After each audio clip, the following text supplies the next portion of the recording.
Et si je te disais que la transformation profonde de ton esprit ne demande pas des années de lutte, mais un simple instant de lucidité? On nous a vendu l'idée que changer est un combat long et douloureux, une guerre d'usure contre nous-mêmes. C'est un mensonge. La véritable métamorphose, celle qui installe une paix et un calme durable, n'est pas une question de temps, mais de perspective. C'est un déclic, un basculement de la conscience qui peut se produire ici, maintenant. Pendant que cette idée infuse en toi, dis-moi dans les commentaires de quelle ville ou de quel pays tu te connectes aujourd'hui. J'adore voir jusqu'où notre communauté de chercheurs de sens s'étend à travers l'univers. Dans cette vidéo, je vais te partager non pas des théories complexes, mais 5 principes bouddhistes d'une puissance redoutable. 5 clés ancestrales conçues pour provoquer cette transformation immédiate. Chacun de ces principes est une porte. Derrière chacune d'elles se trouve une libération que tu ne soupçonnes peut-être pas encore. Alors je t'invite à rester avec moi jusqu'au bout, car ces clés fonctionnent ensemble, comme une combinaison qui ouvre le coffre de ta propre sagesse intérieure. Ce que tu vas découvrir aujourd'hui a le potentiel de changer, non pas ce que tu vois, mais comment tu vois. Et cela, mon ami, change absolument tout. Es-tu prêt, à ouvrir la première porte? As-tu déjà ressenti cette impression de te battre contre une partie de toi-même, comme si ta transformation personnelle était une guerre à gagner, une lutte acharnée contre tes propres ombres? On nous apprend souvent qu'il faut forcer le changement, plier la réalité à notre volonté. Mais cette approche, crois-moi, ne mène qu'à l'épuisement et à la frustration. La sagesse ancestrale nous enseigne une voie radicalement différente, une voie de fluidité et de conscience, où la véritable métamorphose n'est pas un combat, mais un éveil. Cette bataille intérieure, cette volonté de corriger ce que tu es, ne fait qu'alimenter le conflit. Tu crées une division en toi, une fracture entre ce que tu penses devoir être et ce qui est. Chaque effort pour réprimer une émotion ou une pensée ne fait que lui donner plus de force, plus de pouvoir sur ton esprit. C'est un cycle sans fin qui t'éloigne de la paix véritable. L'agitation que tu sens n'est que le reflet de cette guerre interne, une tempête qui obscurcit ta vision et vole ton énergie vitale. Imagine un instant que tu cesses de te battre. Au lieu de résister, tu observes. Au lieu de juger, tu accueilles. C'est là que tout bascule. L'éveil, ce n'est pas devenir quelqu'un d'autre. C'est enfin voir qui tu as toujours été, sous les couches de peur et de conditionnement. C'est un changement de perception si profond qu'il transforme instantanément ton expérience de l'instant. Cette nouvelle conscience est la clé qui ouvre la porte à un calme que tu croyais inaccessible. C'est une perspective qui change tout, n'est-ce pas? Si tu sens que cette voie de la conscience et de la paix t'appelle, je t'invite à nous rejoindre dans cette exploration. Pense à t'abonner pour ne rien manquer de ce voyage intérieur, car chaque vidéo est une porte vers une nouvelle compréhension de toi-même et de l'harmonie avec l'univers. Tu découvriras comment de simples changements de regard peuvent initier des transformations puissantes, sans effort ni violence. La différence fondamentale réside dans l'intention. Le changement motivé par la peur te chuchote. Tu n'es pas assez bien. Tu dois changer pour survivre. C'est une énergie de contraction, de manque. La transformation née de la compréhension, elle, te dit avec compassion, je vois cette souffrance en moi et je choisis de l'éclairer avec ma conscience. C'est une énergie d'expansion, d'amour et d'acceptation inconditionnelle. Tu ne cherches plus à fuir, mais à comprendre. Et c'est ici que se trouve le secret de l'immédiateté. La transformation devient instantanée au moment précis où tu arrêtes de résister à ce qui est. Si la tristesse est là, laisse-la être. Si la colère monte, observe-la sans la nourrir. En cessant de lutter, tu retires le carburant qui alimentait ton tourment. C'est dans cet espace de non-résistance que le calme s'installe, non pas comme une absence de vie, mais comme une présence vibrante et sereine. Prenons un exemple concret, l'anxiété. L'approche classique serait de la combattre, de la rejeter, de la haïr. Mais que se passe-t-il si, au contraire, tu la reconnais? Ah, te voilà, anxiété, je sens ta présence. En faisant cela, tu cesses de t'identifier à elle. Elle n'est plus toi, mais une énergie qui te traverse. un nuage passager dans le ciel infini de ta conscience. Cette simple reconnaissance est un acte de compassion qui désamorce sa charge. Ce principe s'applique à chaque facette de ton existence, de tes relations à tes ambitions professionnelles. C'est une nouvelle façon de danser avec la vie, d'accepter l'impermanence de chaque expérience. Tu commences à voir que chaque défi n'est pas un ennemi à abattre, mais un maître déguisé, une invitation à approfondir ta conscience et à te reconnecter à la paix immuable qui réside au cœur de ton être, au centre de ton propre univers intérieur. Cette non-résistance est la première porte vers une libération profonde. Mais si cet éveil naît de notre perception, cela ne signifie-t-il pas que la source même de nos souffrances et de nos joies se trouve bien plus près qu'on ne l'imagine? Et si l'architecte de ta réalité, de chaque émotion, de chaque expérience, était en fait ton propre esprit? Comme nous l'avons vu, la transformation commence par un éveil. Mais un éveil à quoi, exactement? Une parole ancienne, issue du Dhammapada, nous offre la clé. Tout ce que nous sommes résulte de nos pensées. Prends un instant pour laisser cette phrase résonner en toi. Ce n'est pas une simple poésie, c'est la description la plus littérale du fonctionnement de ton univers personnel. Ton esprit n'est pas une fenêtre qui regarde le monde, il est l'architecte qui le construit, brique par brique, pensée par pensée. Comment est-ce possible? Imagine un événement extérieur, par exemple. Un ami qui annule un rendez-vous. L'événement en lui-même est neutre, ce ne sont que des faits. Mais ton esprit, instantanément, va lui coller une histoire. Il ne m'aime plus. Je ne suis pas assez important et, ou au contraire, super, j'ai du temps pour moi. Tu vois, ce n'est pas l'annulation qui crée ta souffrance ou ta joie, mais bien le récit que ta conscience choisit de tisser autour. La paix ou le tumulte naît de cette interprétation. Pense à toutes les fois où une simple pensée a coloré toute ta journée.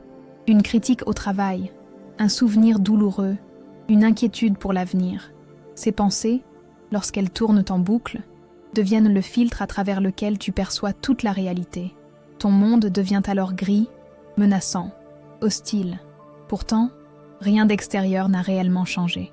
C'est la preuve que tu ne vis pas dans le monde, mais dans la représentation que ton esprit en fait. La quête du calme commence donc à l'intérieur. Le premier pas vers la libération est donc de devenir l'observatrice silencieuse de tes propres pensées. Sans les juger, sans essayer de les chasser, simplement les voir pour ce qu'elles sont, des événements mentaux éphémères. Cet acte de conscience pure est d'une puissance inouïe. Il crée un espace entre toi, l'observatrice, et elle, les pensées. Dans cet espace, tu retrouves ton pouvoir. Tu n'es plus l'esclave de tes schémas mentaux, mais la gardienne bienveillante de ton jardin intérieur, avec compassion. Voici un exercice simple mais profond pour aujourd'hui. Durant cette journée, deviens une scientifique de ton propre esprit. Prends un carnet ou utilise ton téléphone et note les 3 pensées les plus récurrentes qui te traversent. Sont-elles des pensées de peur, de jugement, de joie, d'attente? Ne cherche pas à les analyser. Contente-toi de les identifier. C'est un acte de conscience radicale qui révèle les plans de l'architecte qui façonne ton univers. Une fois que tu as observé ces pensées, passe à l'étape suivante. Lorsqu'une pensée négative et récurrente apparaît, au lieu de la croire sur parole, essaie de la reformuler de manière neutre et factuelle. Par exemple, si la pensée est « je vais rater cette présentation », transforme-la en « je ressens de l'appréhension concernant cette présentation ». Tu vois la différence? Tu passes d'un jugement qui te définit à une observation d'une sensation. C'est un chemin direct vers le calme. En pratiquant cela, tu commences à comprendre l'impermanence même de tes pensées. Elles apparaissent, restent un moment, puis disparaissent si tu ne t'y accroches pas. Tu n'es pas tes pensées. Tu es le ciel vaste et immuable dans lequel les nuages de la pensée passent. Cette réalisation est le début d'une immense paix intérieure. Tu découvres que ta nature profonde est un espace de calme, peu importe l'agitation à la surface. Changer ton regard, c'est donc véritablement changer ta vie. Car si tes pensées façonnent tes émotions, et que tes émotions guident tes actions, alors en reprenant les rênes de tes pensées, tu transformes la totalité de ton existence. le pouvoir de créer un monde de paix, de compassion et de clarté est déjà en toi. Il attend simplement que ta conscience se tourne vers l'intérieur pour commencer la plus belle des constructions. Mais que se passe-t-il lorsque l'on s'attache à ces mondes que l'esprit crée, qu'ils soient faits de joie ou de peine? Si tout ce que nos pensées construisent est voué à changer, à apparaître et à disparaître, comment trouver la paix dans un univers en constant mouvement? Tu as appris que ton esprit est l'architecte de ta réalité. Mais cette réalité qu'il construit, quelle est sa nature profonde? Regarde autour de toi, et en toi. Tout bouge, tout se transforme, tout danse. Une joie intense, une profonde tristesse, une relation passionnée, une saison de la vie. Rien ne demeure. C'est la loi fondamentale de l'univers, l'impermanence. Nous passons pourtant notre vie à lutter contre cette vérité, essayant de retenir ce qui est agréable et de repousser ce qui est douloureux, créant une tension constante. Imagine que la vie est une rivière majestueuse. Tenter de s'accrocher à un moment, qu'il soit bon ou mauvais, c'est comme essayer de saisir l'eau avec les mains. Plus tu serres les poings, plus l'eau s'échappe. La seule façon d'expérimenter la rivière est d'ouvrir la main et de la laisser glisser, de suivre le courant. Cesser de lutter contre le flux de la vie est la voie la plus directe vers la paix. Le calme ne se trouve pas dans la stagnation, mais dans l'acceptation gracieuse du mouvement. Cette résistance est la source cachée de tant de nos angoisses. Nous souffrons non pas parce que les choses changent, mais parce que nous voulons qu'elles restent figées. Nous nous attachons à une image, une attente, un souvenir. Et lorsque la réalité, fidèle à sa nature d'impermanence, évolue, nous ressentons cela comme une trahison, une perte. C'est notre désir de permanence qui est en guerre avec la nature même de l'existence, et cette guerre ne peut jamais être gagnée. Cette prise de conscience est libératrice, n'est-ce pas? C'est comme si on t'enlevait un poids immense des épaules. Si cette idée résonne en toi et t'apporte un début de paix, montre-le-moi en laissant un j'aime sur cette vidéo. C'est un simple geste pour signifier que tu es prête à danser avec le courant de la vie plutôt que de lutter contre lui. C'est affirmer ton désir de trouver le calme dans le mouvement. Mais l'impermanence est aussi une source incroyable d'espoir. Dans les moments les plus sombres, lorsque la douleur semble infinie, se souvenir de cette loi universelle est un baume. La peine que tu ressens aujourd'hui n'est pas ta destination finale. C'est un nuage qui passe dans le ciel de ta conscience. Lui permettre de te traverser avec compassion et sans résistance, c'est lui donner la permission de continuer son chemin et de laisser place à une nouvelle aube. Voici un exercice d'une simplicité désarmante. La prochaine fois qu'une émotion difficile ou une situation stressante t'envahit, arrête-toi un instant. Respire profondément, ancre-toi dans le présent et murmure à l'intérieur de toi « Cela aussi passera ». Ce n'est pas du déni, c'est un acte de grande sagesse. C'est aligner ta conscience avec la vérité de l'univers et dans cet alignement, un espace de calme s'ouvre immédiatement. Et pour les moments de joie, loin de les gâcher, la conscience de l'impermanence les rend encore plus précieux. Sachant qu'un moment de bonheur est éphémère, tu ne le pollues plus avec la peur de le perdre. Tu t'y plonges entièrement, avec gratitude et une présence totale. Tu le savoures comme un cadeau rare et magnifique. La joie devient plus profonde, plus pure, car elle est libérée de l'anxiété de la possession. En embrassant l'impermanence, tu cesses d'être une victime du changement pour devenir une partenaire de la danse cosmique.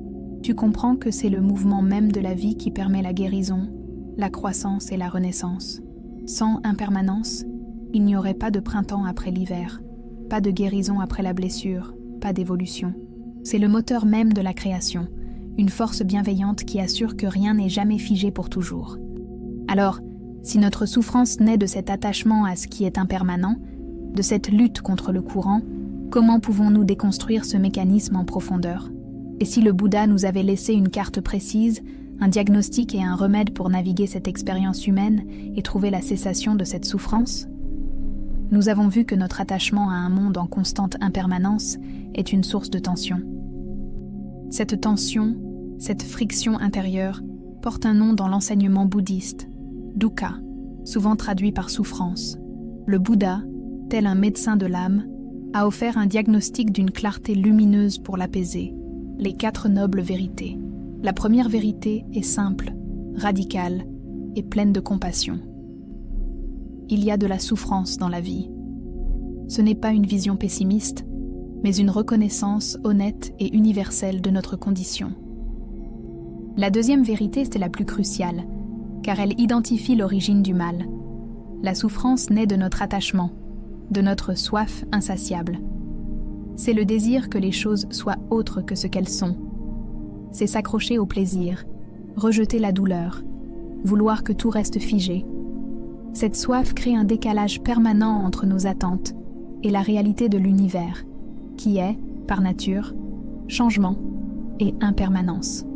C'est dans ce décalage que notre paix se brise et que le tourment s'installe.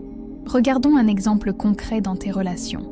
Tu souffres souvent non pas à cause de ce que l'autre fait, mais parce que tu es attaché à une idée de ce qu'il devrait faire. Tu t'accroches à une image, une attente. Quand la personne, dans sa liberté, agit différemment, ton attachement est frustré et cela crée de la douleur. Ta lutte n'est pas avec l'autre, mais avec l'inévitable impermanence de ses émotions et de ses choix, que ta conscience refuse d'accepter. Au travail, c'est la même chose. L'attachement à une promotion, à la reconnaissance ou à un résultat parfait. Si tu n'obtiens pas ce que tu veux, tu souffres. La source de cette souffrance n'est pas l'échec lui-même, mais l'intensité de ton désir. Plus tu t'y accroches, plus la chute est dure. C'est un mécanisme inconscient qui nous maintient prisonniers d'un cycle d'espoir et de déception, loin de toute calme intérieure. Vient alors la troisième vérité, la plus porteuse d'espoir. Il existe une fin à cette souffrance. Si elle a une cause précise, elle peut être déracinée. C'est la promesse de la libération, la possibilité d'atteindre un état de paix profonde et durable qui ne dépend plus des circonstances extérieures. Cet état, le nirvana, n'est pas un paradis lointain, mais une possibilité de calme et de lucidité accessible ici et maintenant, en transformant notre propre conscience. Et enfin, la quatrième vérité nous donne le chemin, la méthode pratique pour y parvenir. Ce n'est pas une formule magique, mais un entraînement de l'esprit, connu comme le noble octuple sentier.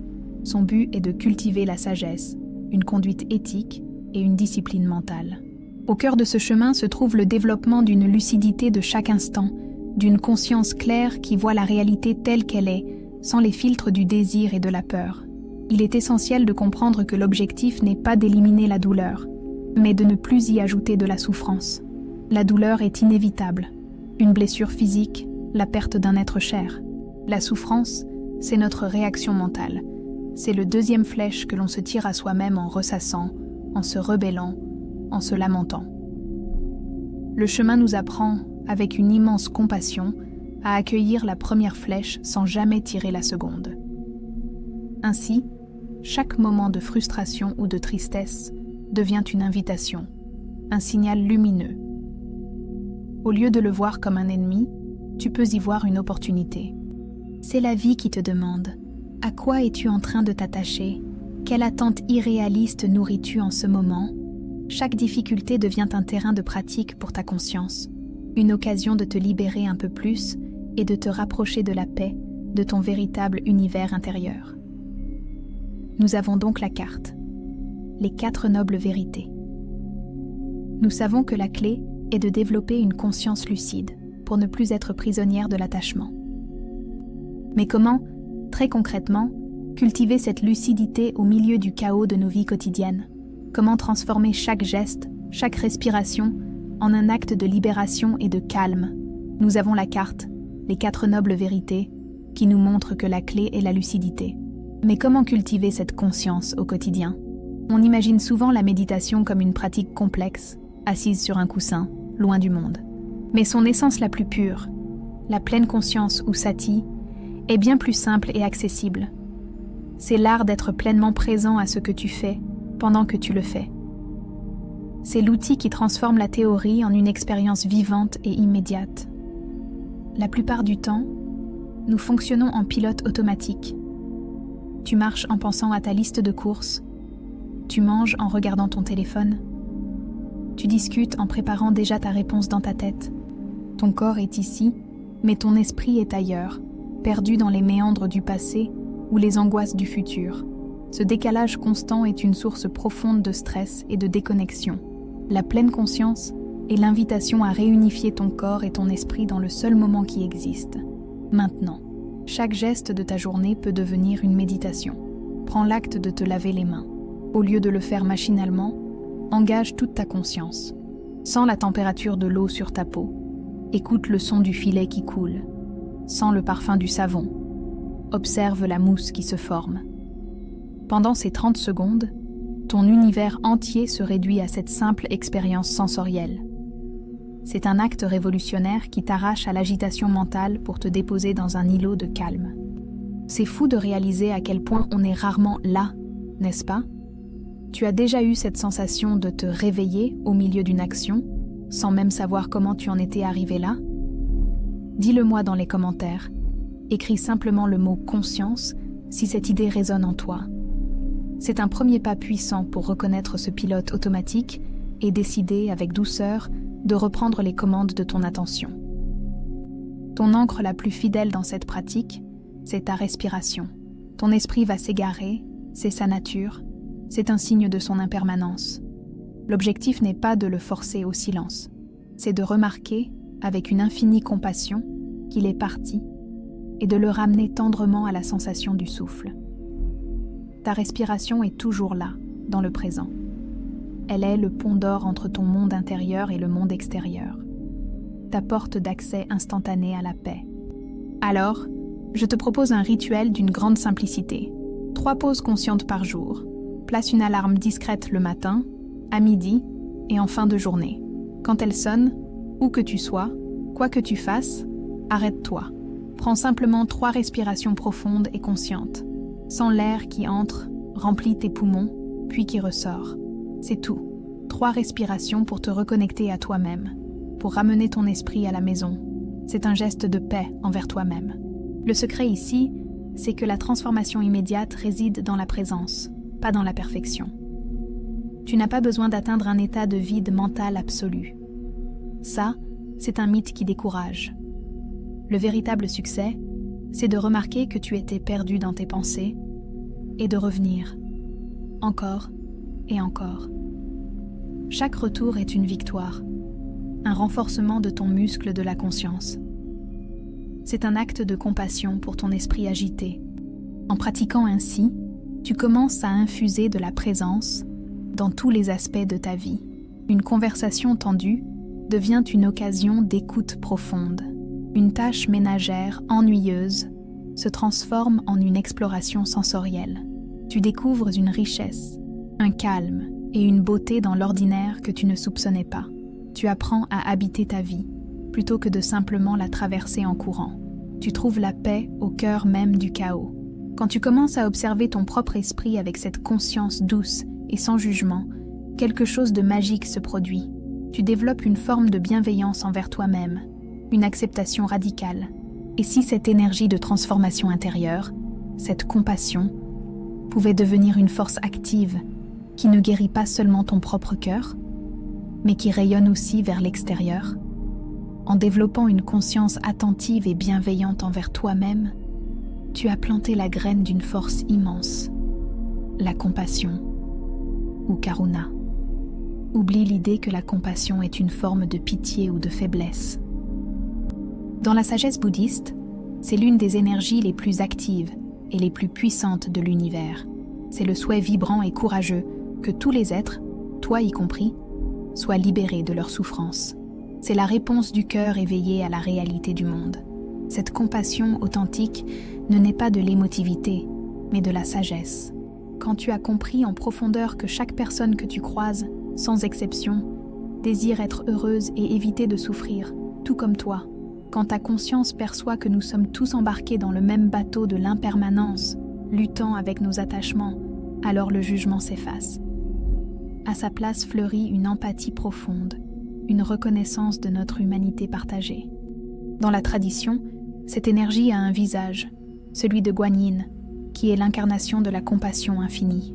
On la représente avec 1000 bras, pour pouvoir aider tous les êtres qui souffrent dans l'univers.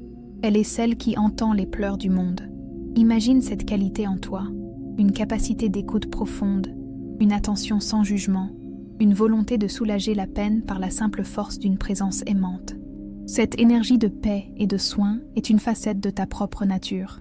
Mais cette force ne peut véritablement rayonner vers l'extérieur que si elle est d'abord dirigée vers l'intérieur.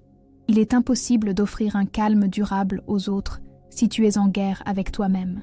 La pratique de la pleine conscience, cet accueil doux de tes pensées et émotions, est le premier acte de compassion. C'est apprendre à te traiter avec la tendresse que tu offrirais à ton ami le plus cher. Cette autocompassion est le sol fertile où toute guérison commence. La compassion a le pouvoir alchimique de transformer la souffrance.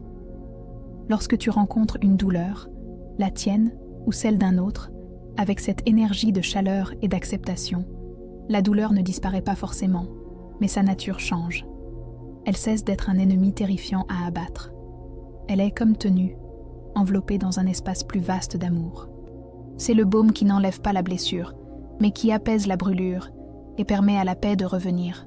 Je t'invite maintenant à un exercice simple pour activer cette force en toi. Si tu le peux, ferme les yeux un instant. Pense à une personne, un ami, un membre de ta famille ou même un inconnu qui traverse en ce moment une épreuve. Visualise cette personne devant toi, sans analyser sa situation ni chercher de solution. Depuis ton cœur, envoie-lui une vague de lumière, une intention pure de paix et de bien-être. Ressens cette énergie de calme qui émane de toi et qui l'enveloppe. Souhaite-lui sincèrement d'être apaisé, d'être libre de sa souffrance. Reste avec cette sensation quelques instants. Quoi que cette personne ressente ou non, observe ce qui se passe en toi. Ton cœur s'adoucit, ton anxiété diminue, tu passes de la séparation à la connexion. La transformation est instantanée. Elle a lieu dans ton propre cœur. Cette pratique est une révolution silencieuse. Tu peux l'étendre progressivement, à toi-même, à tes proches, aux personnes neutres, et même, un jour, à celles avec qui tu es en conflit. C'est une manière de te relier à l'univers, non plus par la peur et le jugement, mais par le cœur. Tu comprends alors, au plus profond de tes cellules, que ta paix est indissociable de la paix de tous les êtres. Nous avons exploré comment notre esprit, notre conscience et notre cœur peuvent être transformés. Mais toutes ces pratiques semblent ne tourner autour d'un personnage central. Je pense, je ressens, je médite, je suis compatissant. Et si ce « je » que nous passons notre vie à protéger, à définir et à améliorer, était lui-même la construction la plus subtile, l'ultime illusion à démasquer. Cette question du « je » est le cœur du voyage. Ce moi que tu sens, qui pense et qui ressent, semble être le centre de ton univers, n'est-ce pas? La sagesse bouddhiste nous propose ici son enseignement le plus profond et le plus radical. L'idée d'un moi fixe, solide et séparé est une illusion. Cette doctrine, anatta ou le non-soi, n'est pas une négation de ton existence, mais une invitation à découvrir ta nature véritable, bien plus vaste et plus libre que tu ne l'imagines. N'aie pas peur de ce concept. Se libérer du moi rigide ne signifie pas disparaître ou devenir un fantôme. C'est simplement cesser de t'identifier à une histoire limitée. Tu n'es pas une statue de pierre, figée et immuable. Tu es plutôt comme une rivière, un flux constant de pensées, d'émotions, de sensations et de souvenirs. Ta conscience n'est pas le propriétaire de la rivière. Elle est la rivière elle-même, en perpétuel mouvement, reflétant l'impermanence. Pense à une vague sur l'océan. La vague a une forme, une durée de vie, une identité temporaire. Mais est-elle réellement séparée de l'océan? Bien sûr que non. Sa nature fondamentale est l'eau, comme toutes les autres vagues. De la même manière, ton moi est une vague qui émerge de l'océan de l'univers. Te libérer de l'illusion du moi, ce n'est pas mourir. C'est réaliser que tu es l'océan tout entier. Cette réalisation est la source d'une paix indescriptible. C'est ce moi rigide qui est la source de la plupart de nos souffrances. Nous passons nos journées à le défendre, à le polir, à le comparer. On m'a offensé. J'ai besoin de plus de reconnaissance. Je ne suis pas respectée, mais... Chaque fois que tu dis « je » ou « moi », tu traces une ligne dans le sable, créant une séparation entre toi et le reste du monde. Ce « moi » est le gardien de nos peurs, de nos jalousies et de nos insécurités, nous empêchant de trouver le calme. Voici un exercice de conscience très révélateur. Observe aujourd'hui combien de fois tu te définis avec des phrases comme « je suis comme ça »,« j'ai toujours été timide » Je suis quelqu'un d'anxieux. Chacune de ces affirmations est une brique que tu ajoutes au mur de ta propre prison. Ce ne sont pas des vérités éternelles, mais des habitudes de pensée, des étiquettes que tu as collées sur le flux vivant et changeant de ton être. Maintenant, la pratique libératrice. Chaque fois que tu attrapes une de ces pensées, « je suis comme ça », essaie de la reformuler avec compassion et douceur. Transforme-la en « en ce moment, une pensée de timidité est présente » ou « je remarque une tendance à l'anxiété qui me traverse ». Mieux encore, tu peux te dire « je peux évoluer ». Ce simple changement de langage brise la cage et ouvre un espace infini de transformation et de calme. Lorsque le moi rigide commence à se dissoudre, tu ne perds rien d'essentiel. Au contraire, tu découvres ta vraie nature, ouverte, lumineuse, interconnectée et fluide. Le sentiment de séparation s'estompe. La peur de la critique diminue, car il y a un quelque chose de moins en moins solide à défendre. Tu perds tes chaînes et tu gagnes l'univers. La paix naît de cette expansion, de cette dissolution des frontières. C'est le terrain ultime de la compassion. Quand l'illusion d'un moi séparé s'effrite, la distinction entre ma souffrance et ta souffrance devient floue. Nous sommes tous des vagues du même océan. Le bien-être de l'autre est intimement lié au tien. La compassion devient alors non plus un acte volontaire, mais la respiration naturelle d'une conscience qui se reconnaît en toute chose. Nous avons maintenant exploré les clés les plus profondes de la transformation. Mais comment intégrer concrètement cette sagesse dans le tissu de nos vies bien remplies? Comment passer de la compréhension intellectuelle à une pratique quotidienne qui ancre durablement la paix, le calme et la conscience dans notre être? Nous avons voyagé à travers des principes capables de remodeler ton univers intérieur. La sagesse, cependant, ne prend vie que lorsqu'elle est incarnée, pratiquée. C'est pourquoi je veux te laisser avec un protocole simple et puissant, un rituel de 10 minutes à pratiquer chaque matin. Ne vois pas cela comme une tâche de plus, mais comme le plus beau des cadeaux, un rendez-vous sacré avec toi-même pour aligner ton esprit et ton cœur avant de commencer ta journée. C'est ton encre de paix. Chaque matin, avant de consulter ton téléphone, avant que le monde extérieur ne t'aspire, assieds-toi dans le calme. Ce rituel se décompose en 5 étapes, 5 respirations de sagesse pour infuser ta journée de conscience et de compassion. L'objectif n'est pas la perfection, mais l'intention. C'est un acte d'amour qui déclare que ton bien-être intérieur est ta priorité. Tu te prépares ainsi à accueillir la journée avec sérénité. La première étape, durant 2 minutes, est d'observer tes pensées sans les juger. Tu fermes les yeux et tu deviens le témoin silencieux de ton esprit. Quelles sont les pensées du matin, de l'anxiété, des plans, des souvenirs? Laisse-les simplement apparaître et disparaître, comme des nuages dans le ciel. C'est la mise en pratique du premier principe. Tu n'es pas tes pensées, tu es la conscience qui les observe. Pendant les 2 minutes suivantes, rappelle-toi consciemment de l'impermanence. Pense à une situation qui te préoccupe ou, au contraire, à une joie à laquelle tu t'accroches. Murmure intérieurement. Cela aussi passera. Ancrer cette vérité en début de journée te libère du besoin de tout contrôler. Si tu t'engages à essayer ce rituel ne serait-ce qu'une fois, écris « Je m'engage » dans les commentaires. C'est une promesse que tu te fais à toi-même pour cultiver ta paix. La troisième étape, pendant 2 minutes, est de transformer la douleur en compréhension. Pense à une petite frustration ou une contrariété récente. Au lieu de la rejeter, pose-lui la question avec curiosité « Qu'est-ce que tu m'enseignes sur mes attachements ?» C'est l'application des 4 nobles vérités. Tu ne subis plus la souffrance, tu l'utilises comme un guide pour te libérer. C'est un acte de conscience qui mène au calme. Ensuite, pendant 2 minutes, pratique la pleine conscience. C'est le cœur de ton rituel.